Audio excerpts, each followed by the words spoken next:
Baik, Assalamualaikum warahmatullahi wabarakatuh. Perkenalkan, nama saya Asmilawati dari kelas PJKR B dengan NIM 200301500095 Fakultas Ilmu Keolahragaan Universitas Negeri Makassar. Baik, di sini saya akan menjelaskan materi tentang hakikat perkembangan mata kuliah pertumbuhan dan perkembangan fisik. Pertama yang akan saya jelaskan yaitu tentang konsep psikologi perkembangan. Psikologi perkembangan merupakan cabang dari ilmu psikologi. Secara etimologi, psikologi berasal dari kata psyche dan logos dalam bahasa Yunani. Psyche berarti jiwa atau ruh, sedangkan logos berarti ilmu. Jadi, secara etimologis, psikologi adalah ilmu yang mempelajari jiwa atau ruh. Seiring dengan berkembangnya ilmu ilmiah, definisi psikologi mulai dipertanyakan sebagai sebuah ilmu jiwa.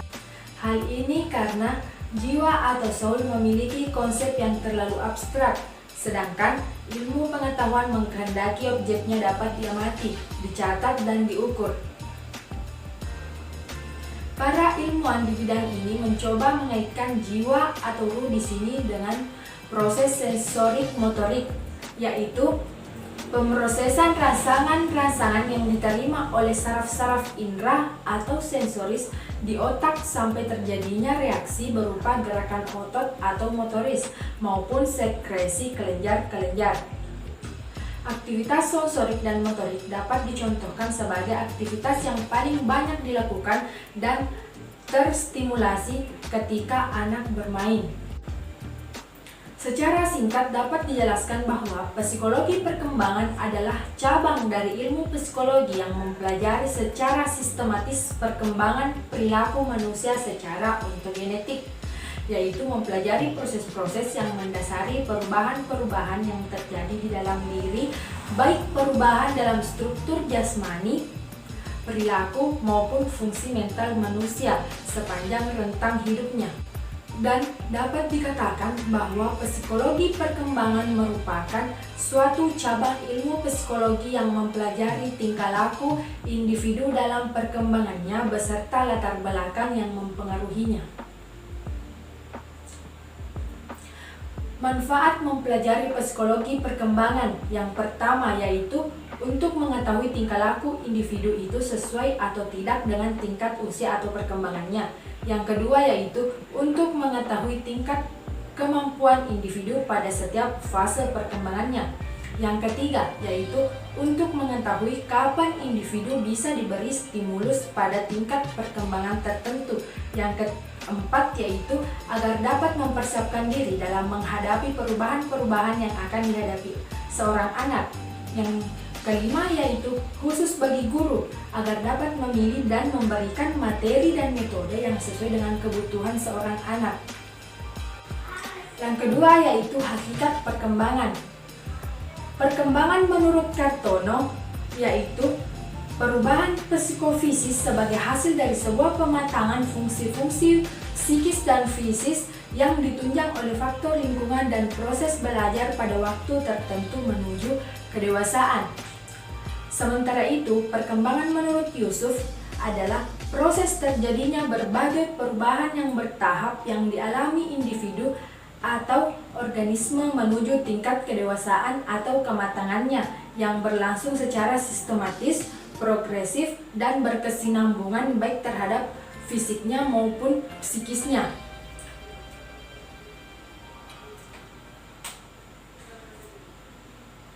Ada 4 istilah yang berdekatan, bahkan saling terkait pengertiannya, yaitu yang pertama, pertumbuhan atau growth.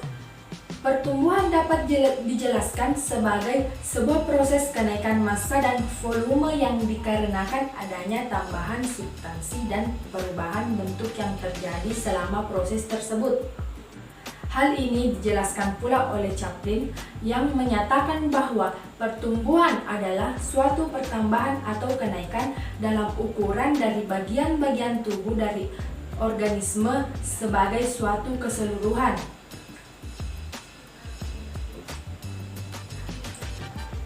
Senada dengan pendapat tersebut, Desmita menjelaskan istilah pertumbuhan dalam konteks perkembangan merujuk pada perubahan-perubahan yang bersifat kuantitatif, yaitu peningkatan dalam ukuran dan struktur seperti pertumbuhan badan, pertumbuhan kaki, kepala, jantung, paru-paru, dan sebagainya. Dengan kata lain, di sini tidak berkaitan dengan pola pikir, ingatan, ataupun perkembangan mental seseorang.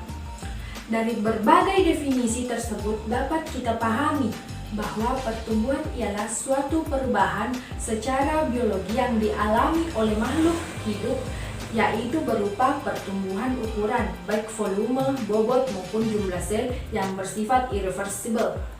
Perubahan yang bersifat irreversible ini maksudnya yaitu suatu perubahan yang tidak dapat kembali ke semula. Yang kedua yaitu perkembangan.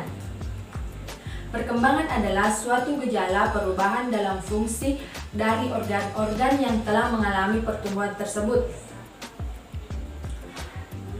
Pengertian lain dijelaskan oleh Centrop, di mana perkembangan memiliki makna sebagai pola perubahan yang dimulai sejak pembuahan yang berlanjut sepanjang rentang hidup. Senada dengan hal tersebut, Desmita menjelaskan bahwa perkembangan tidak terbatas pada pengertian pertumbuhan yang semakin membesar, melainkan di dalamnya juga terkandung serangkaian perubahan yang berlangsung secara terus-menerus dan bersifat tetap dari fungsi-fungsi jasmania dan rohania yang dimiliki individu menuju ke tahap kematangan melalui pertumbuhan, pematangan, dan belajar. Yang ketiga yaitu pematangan. Pertumbuhan yang dialami adalah pertumbuhan fisik dan mental, namun kenyataannya sering kita jumpai orang yang matang secara fisik atau usia tetapi mentalnya tidak matang. Orang yang tidak dewasa atau tidak matang bisa menghambat pertumbuhan orang lain yang ada di sekitarnya.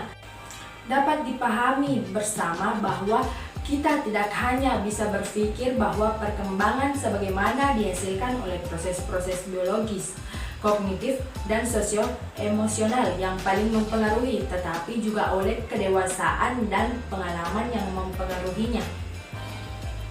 Dijelaskan oleh Centrop, kedewasaan atau kematangan ialah urutan perubahan yang teratur yang disebabkan oleh cetak biru genetik yang kita miliki masing-masing.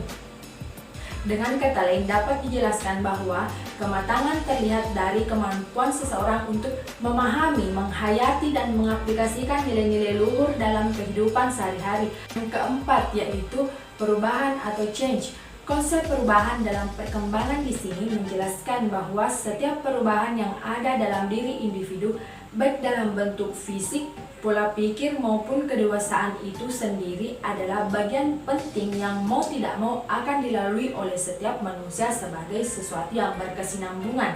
Tujuan perubahan menurut Desmita yaitu perubahan-perubahan dalam perkembangan bertujuan untuk memungkinkan orang menyesuaikan diri dengan lingkungan di mana ia hidup. Terdapat 4 bentuk perubahan menurut Desmita, yaitu yang pertama, perubahan dalam ukuran besarnya. Yang kedua yaitu perubahan-perubahan dalam proporsinya. Yang ketiga yaitu hilangnya bentuk atau ciri-ciri lama. Yang keempat yaitu timbulnya atau lahirnya bentuk atau ciri-ciri baru. Yang ketiga yaitu faktor-faktor yang mempengaruhi perkembangan. Ada 3 aliran yang dapat menjelaskan definisi dari faktor-faktor yang mempengaruhi perkembangan tersebut. Yang pertama yaitu aliran naratif.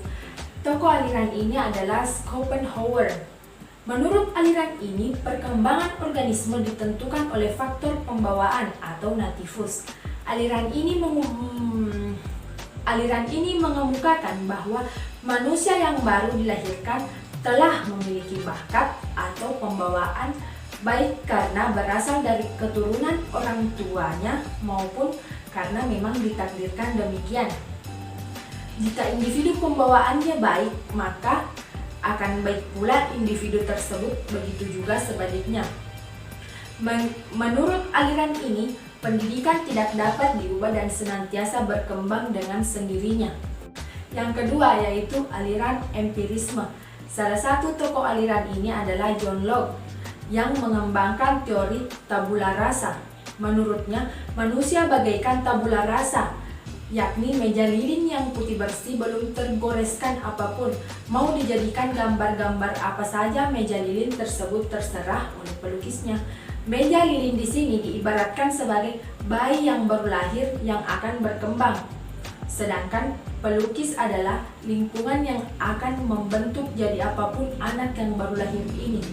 Dengan kata lain, aliran empirisme sangat yakin bahwa perkembangan organisme ditentukan oleh lingkungan.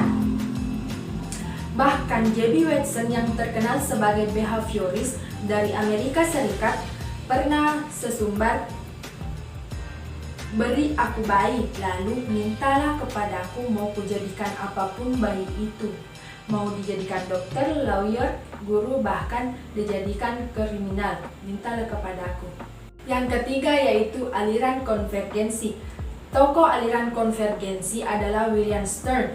Aliran ini meyakini bahwa baik faktor pembawaan maupun faktor lingkungan sama penting bagi perkembangan organisme.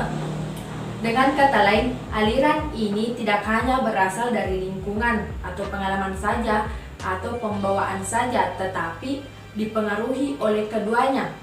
Faktor pengalaman tidak berarti apa-apa tanpa faktor pengalaman, begitu juga sebaliknya.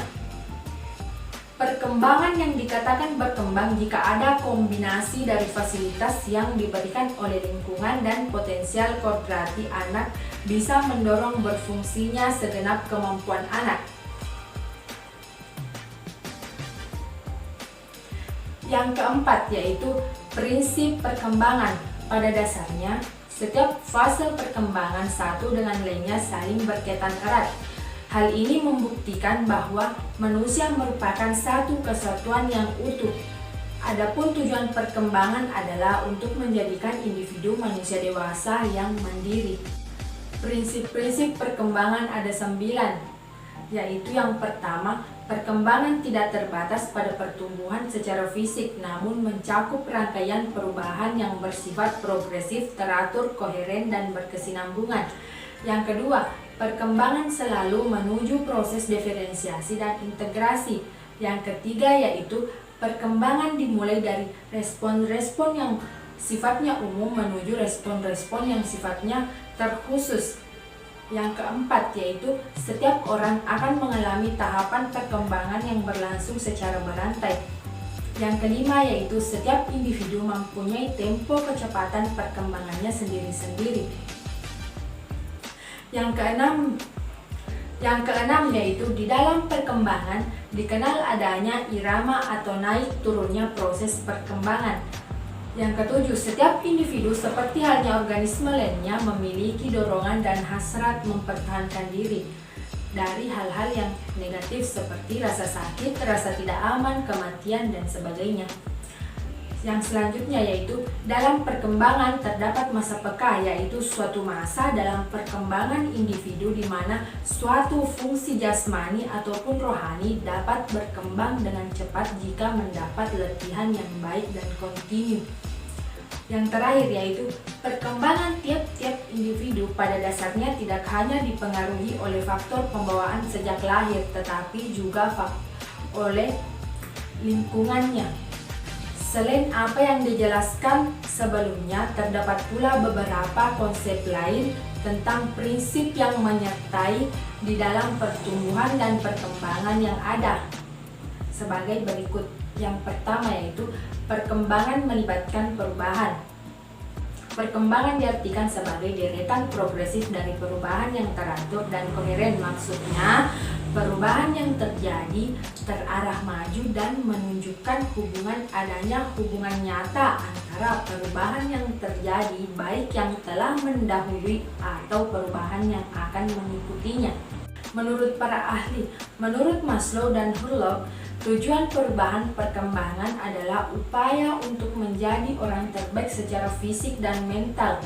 Namun berhasil tidaknya mencapai tujuan tersebut tergantung pada hambatan yang dihadapinya dan bagaimana cara menanggulanginya. Yang kedua, perkembangan awal lebih kritis dari pada perkembangan selanjutnya. Sebuah kenyataan menunjukkan bahwa tahun-tahun pertama sekolah merupakan saat yang kritis bagi perkembangan anak. Beberapa ahli juga mengutarakan pendapatnya, yaitu diantaranya Milton dan Hurlock menyatakan bahwa masa kanak-kanak meramalkan masa dewasa sebagaimana pagi hari meramalkan hari baru. Yang kedua yaitu Erikson dan Hurlock juga menyimpulkan bahwa masa kanak-kanak merupakan gambaran awal manusia sebagai manusia, tempat di mana kebaikan dan sifat buruk akan berkembang mewujudkan diri meskipun lambat tetapi pasti. Ia juga menerangkan apa yang akan dipelajari seorang anak tergantung bagaimana orang tua memenuhi kebutuhan akan makanan, perhatian, cinta, dan kasih sayang.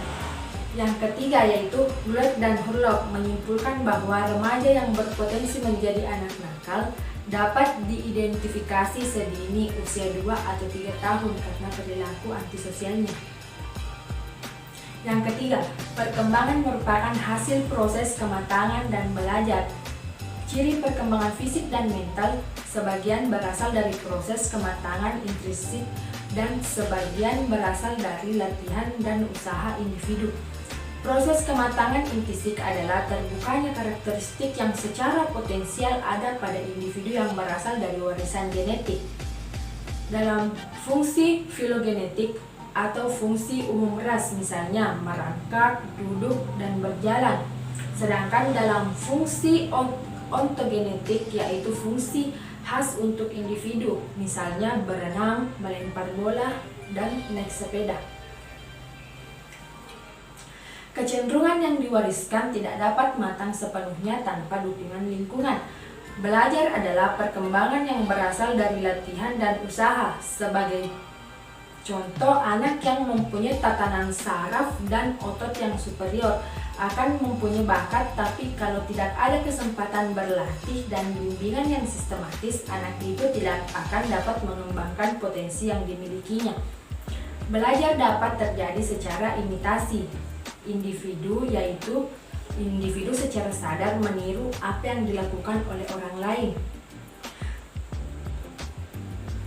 Belajar juga dapat terjadi secara identifikasi, yaitu sebagai suatu usaha individu untuk menerima sikap, motivasi, dan perilaku orang yang dihormati atau dicintai. Itulah tadi penjelasan dari materi hakikat perkembangan. Lebih dan kurangnya mohon dimaafkan. Wabillahi taufiq wal hidayah. Wassalamualaikum warahmatullahi wabarakatuh.